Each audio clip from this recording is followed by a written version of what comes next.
ФМИ създава в мен чувство за топлина. Усещането, което за тия 4 години, 5, в които учих, е за дом.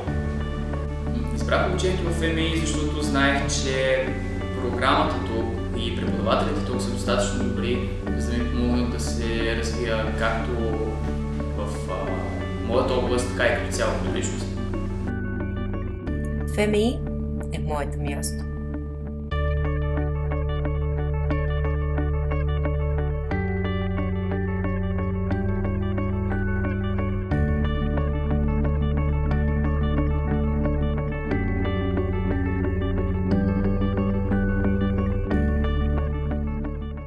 През миналата година беше активен европейски проект, по който бяха актуализирани учебните програми и планове в ФМИ. Хората, които правят тази програма буквално, са точно преподавателите.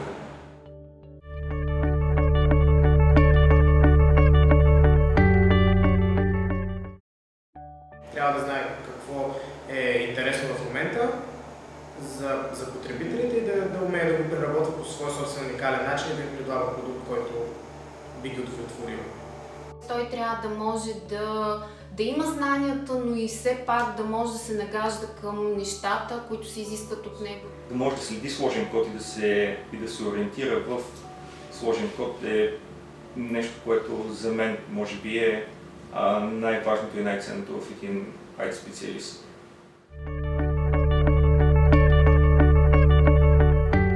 Първата, която ми идва е добро бъдеще.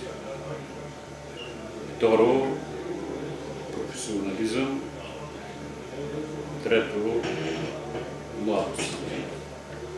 Предлагаш много възможности на своите студенти и преподаватели, иновативен и целящ да се развива по-нагоре по-добре.